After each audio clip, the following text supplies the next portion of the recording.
अहो जी बाई तिच्या नवऱ्याची होऊ नाही शकली, पोराची होऊ नाही शकली, ती जगाची होणार आहे काय?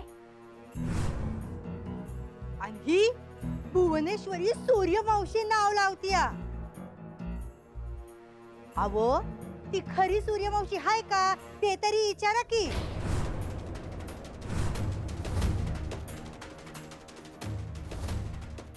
एवढं दागिनं घालत्या, मंगळसूत्र घालत्या, कुणाच्या नावाचं?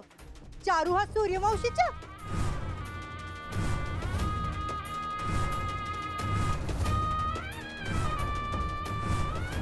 आणि ती शाळा काढली आ, ती शाळा हाय का दुकानदारी? विचारा की हसनी।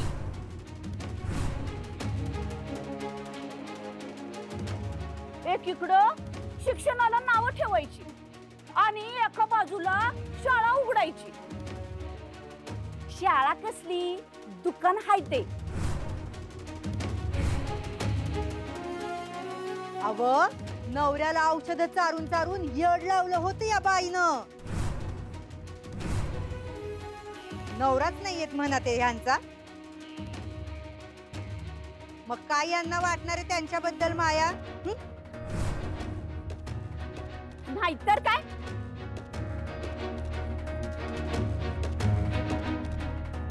ह्यो हॉल झाडायची सुद्धा लायकी नाही या बाईची, आणि तिला ह्यांनी स्टेजवर आणलंय। तुम्हासनी कळणार नाही ही बाई हिथं खुर्चीवर बसायची लायकी हाय का या बाईची? अव ज्या सुनेला बक्षीस दिलं हिच्या असते तिला मी घराबाहेर काढायचं कारस्थान करायली ही बाई।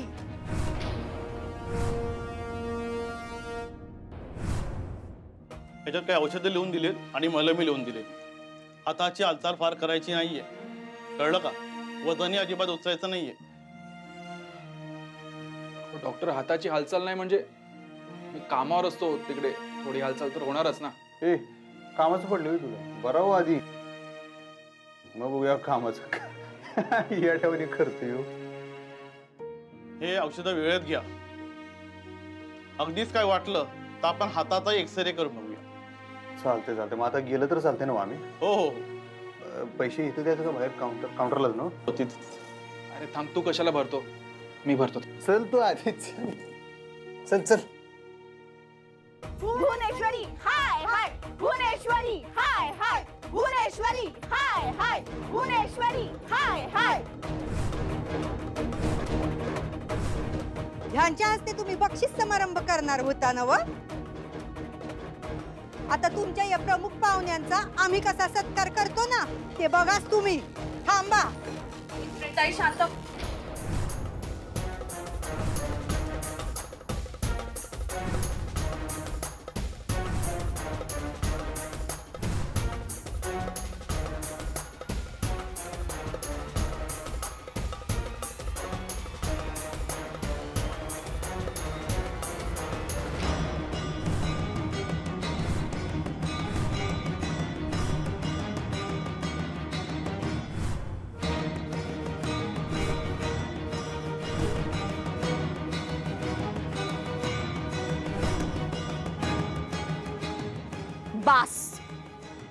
बास झालं। खूप गोंधळ घातलाय तुम्ही। आमच्या घरातल्या गोष्टींवर बोलण्याचा अधिकार तुम्हाला नाहीये। आता गप्पा बसा, नाहीतर मी पोलिसांना बोलवेन। 2 मिनिटात पोलीस येतील इकडे।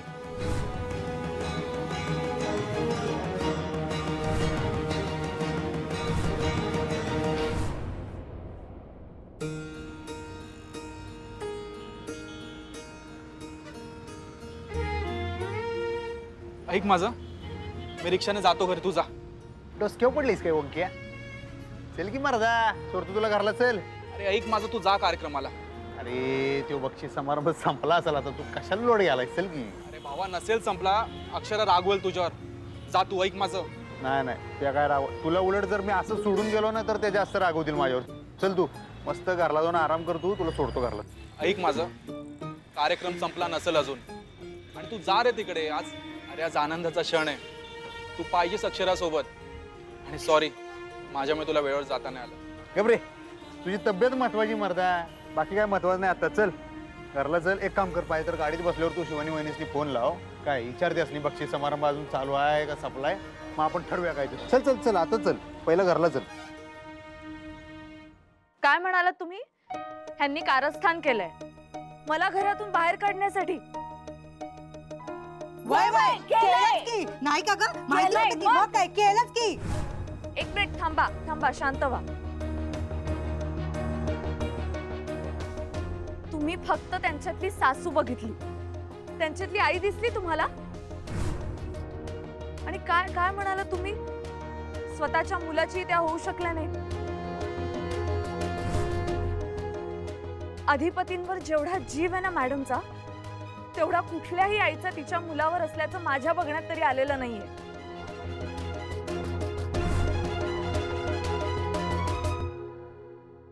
मम्मी हा की हिला काय झालं अचानक? सावलं बिवलं का काय? मावशीची बाजू घेऊन बोलती. जिथं तिथं मधी मधी कडमडती. मस्त चाललं होतं का नाही आपलं? नाही तर काय. बघ तर ताईनं काय काय नाही केलं तिला छळण्यासाठी. घराबाहेर काढलं, 24 तास पाण्यात बघितलं, तिच्या वाईटावर टपल्यात आई. आणि ही तिचीच बाजू घ्यायला. सख्या आईपेक्षा जास्त प्रेम करतात त्या अधिपतींवर, आणि तुम्ही त्यांची लायकी काढताय. तुम्ही कोण आहात, तुम्ही कुठून आलात, तुमची लायकी काय हे मी तुम्हाला नाही विचारणार, कारण ते अत्यंत हीन दर्जाचं आहे आणि तुमच्या पातळीवर मला नाही उतरायचं. पण तुम्ही मॅडमला अशा शब्दात बोलताय.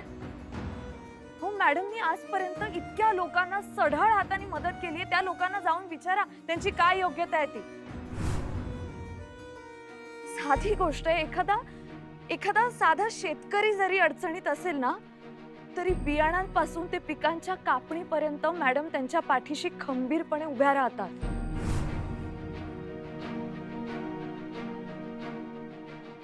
त्यांच्या मुला मुलींची लग्न लावून दिली आहेत मॅडमनी. त्या लोकांशी जाऊन बोला ना तुम्ही. एवढ्या सगळ्या संस्था सांभाळणं, सगळा कारभार सांभाळणं तुम्हाला सोपं वाटतं का? त्यांचं कर्तृत्व किती आहे हे जरा बाहेर जाऊन विचारा, मग कळेल तुम्हाला. आणि तुम्ही पण बायकाच आहात ना? हे बघा, तुम्ही कोण आहात, कुठून आलात त्याच्याशी मला काहीही घेणं देणं नाही. पण एका महिलेवर अशा पद्धतीचे आरोप करताना, तिची अशी विटंबना करताना तुम्हाला लाज नाही वाटली?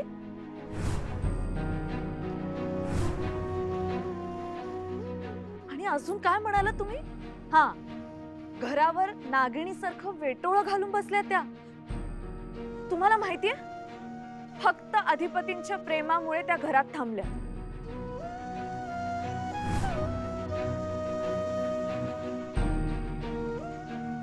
एखाद्या व्यक्तीवर जीवापाड प्रेम करणं, तिच्यासाठी आपलं अख्खं आयुष्य समर्पित करणं हा गुन्हा वाटतो तुम्हाला?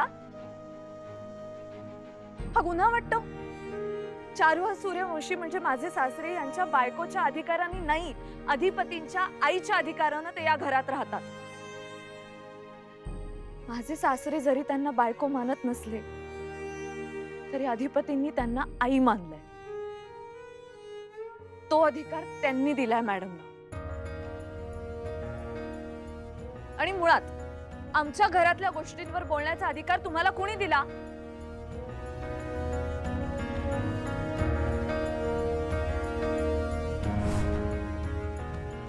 ए मम्मी, पर या बायकासनी आता आवरायला लागल बर का. ती म्हणले पोलिसांनी फोन करेल म्हणून. तिने जर खरंच फोन केला ना. अगं खरंच की चंचे, अगं असं जर काही झालं का नाही तर आपल्या गळ्याशी गेला ग. चंचे, तू का नाही त्या बायकासनी फोन कर आणि सांगत्यासनी निघाहीत ना फुटाची गोळी घ्या म्हणाव. हा, जर का या बायका जेलमध्ये गेला का नाही आणि 2 फटके पडले का नाही तर चंचे आपली नाव येते आलं. आणि मावशी तर यावेळेस आपला जामीन बी होऊ देणार नाही. तुम्ही पण कोणाच्या तरी आई आहात, बहीण आहात. एका स्त्रीला एकच बाजू असते का? ती कोणाची तरी आई असते, बहीण असते, मुलगी असते, बायको असते. सतत कुठली ना कुठली तरी भूमिका ती बजावत असते. ह्या सगळ्याचा विचार करून तुम्ही त्या स्त्रीविषयी बोललं पाहिजे. आई म्हणून त्यांचं काय मोठेपण आहे हे तुम्ही पाहिलं नाही. पण मी पाहिलंय आणि खूप जवळून पाहिलंय.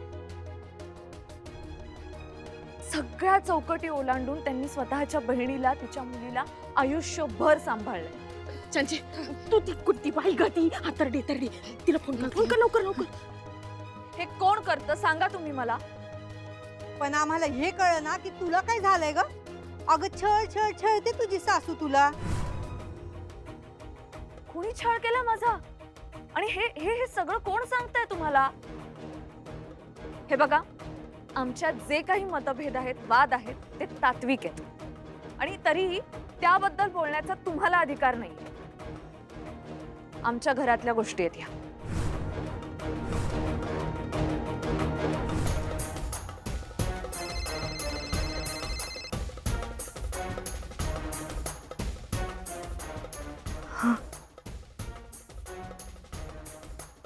बरं बरं. भुवनेश्वरी हाय हाय. भुवनेश्वरी हाय हाय. चला ग निघूया. राहू दे. चला चला.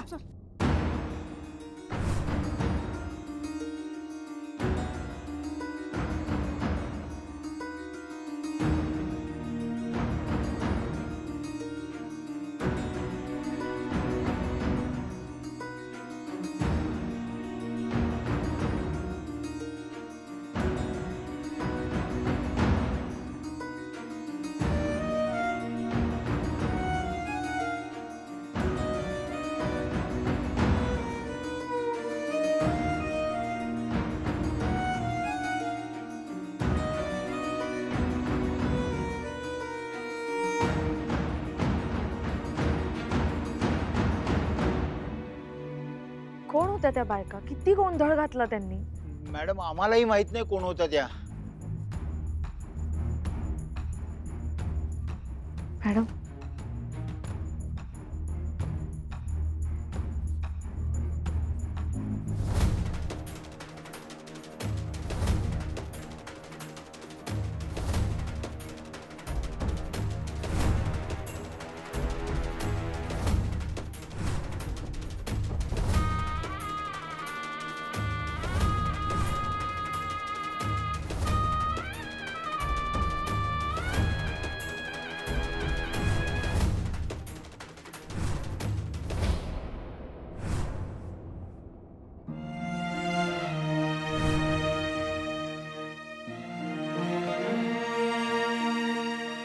अरे सोड.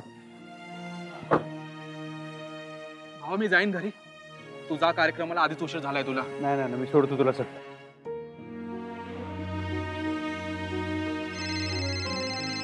हे बघ, आपल्या न्यूज चॅनलचा फोन आला. लाऊडस्पीकरवर टाक. हा बोल शिवानी. हॅलो. शिवानी वहिनी तो बक्षीस समारंभ चालू आहे अजून का संपला? अहो भाऊजी इकडे सगळा गोंधळ झालाय. हो काय झालं?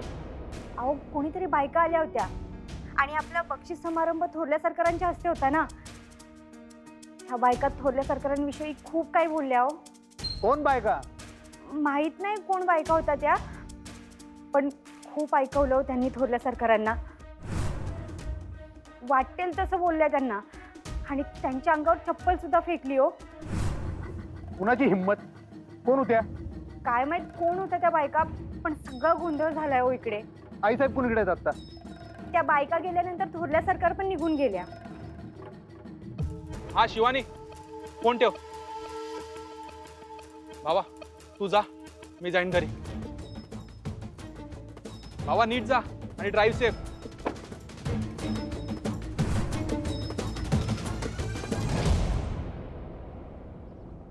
अक्षरा, काय होतं ग हे सगळं? का आनंदाचा क्षण आणि या बायकांनी ना सगळ्यावर पाणी फिरलं अक्षरशः. हो ना, अचानक असं काहीतरी भयंकर घडेल याची अपेक्षा सुद्धा नव्हती ग. खरंच माझा अजूनही विश्वास बसत नाहीये. जाऊ दे, आता फार विचार नको करायला त्याबद्दल. जे झालं ते झालं. नाही पण मला कळत नाहीये की कोण होत्या या बायका.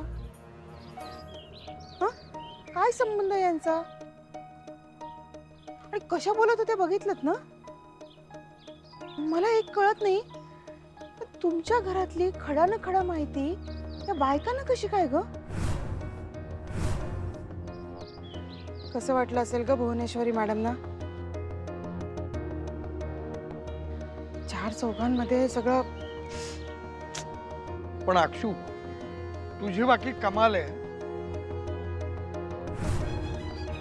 तू न घाबरता न डगमगता त्या सगळ्यांना सामोरी गेलीस, मॅडमची बाजू लावून धरलीस. खरंच अगदी बरोबर केलंस. काय बरोबर केलं?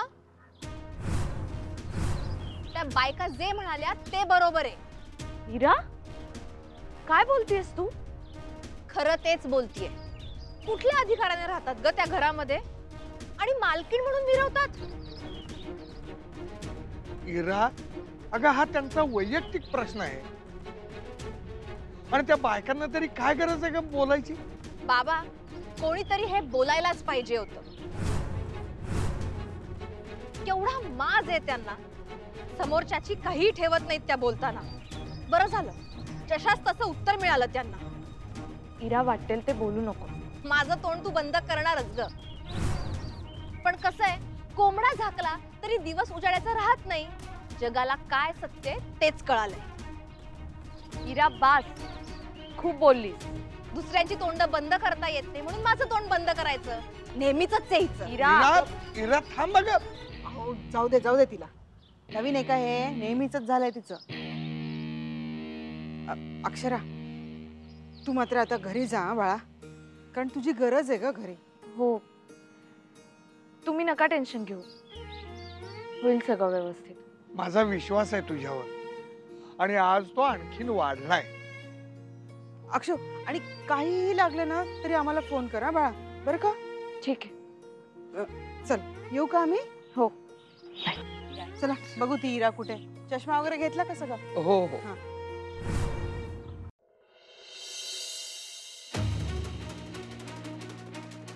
लय पाता यंत्री बाई हाय ती. अहो, जी बाई तिच्या नवऱ्याची होऊ नाही शकली, पोराची होऊ नाही शकली, ती जगाची होणार आहे काय?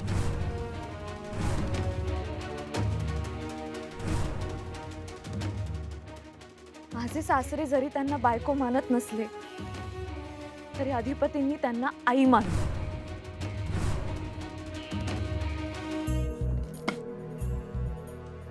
कडी लावली हातून. होय, अगं दार उघड. अगं असं स्वतःला कोंडून घेऊन काय म्हणणार आहे? अगं उघड की, चहा आणलाय तुझ्यासाठी. उभे उभे.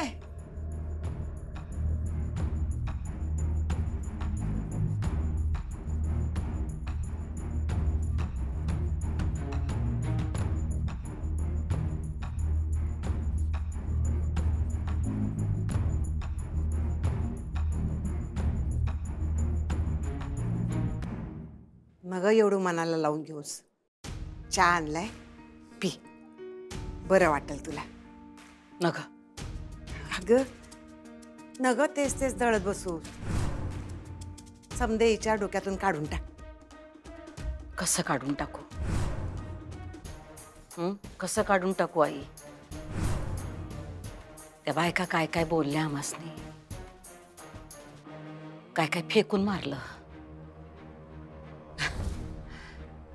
खरं सांगू आई, त्याचं आम्हाला काय बी वाटत नाही ग.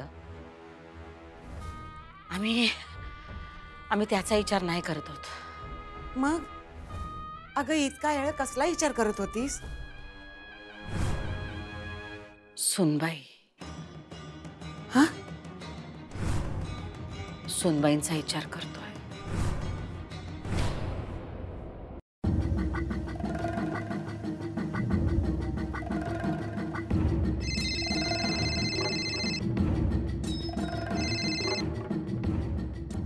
हा, क्या बोल. काय रे भावा, पोचलास का घरी? नाही, अजून रस्त्यातच आहे मी. ट्रॅफिक लागले.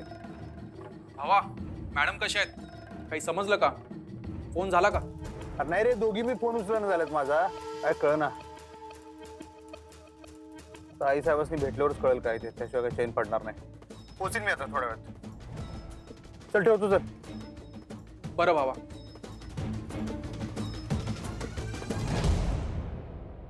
हे शॉकिंग आहे अक्षरा माझ्यासाठी. तू असं का करावंस? म्हणजे म्हणजे अक्षरा तू भुवनेश्वरीची बाजू घेतलीस, तू तिच्या बाजूने सगळ्यांशी भांडलीस. अहो बाबा, मॅडम कशा आहेत हे आपल्याला माहितीये आणि ते आपल्यापुरतंच ठीक आहे. पण जर परकी माणसं येऊन आपल्या घराची अब्रू अशी वेशीवर टांगत असतील तर आपण काय फक्त बघत राहायचं? मला नाही पटत हे बाबा, मला नाही पटत. तुम्ही पाहिलं ना त्या बायका कशा बोलत होत्या. अक्षरा, ज्या पद्धतीनं ते सगळं झालं ते चुकीचं होतं, मला मान्य आहे. पण त्या बायका जे बोलल्या ते खरंच होतं ना सगळं? बाबा, पण या आपल्या घरातल्या गोष्टी आहेत. असं चार चौघात त्या मांडण्याचा त्या बायकांना अधिकार कोणी दिला? आणि बाबा, काही झालं तरी त्या एक स्त्री आहेत. एका स्त्रीविषयी जर अशा पद्धतीने कोणी बोलत असेल तर एक स्त्री म्हणून माझं कर्तव्य नाहीये का त्यांना थांबवणं? अक्षरा, मग बोलणाऱ्या सुद्धा स्त्रियाच होत्या ना? हो, म्हणूनच माझी जबाबदारी अजूनच वाढली, म्हणून मी बोलले.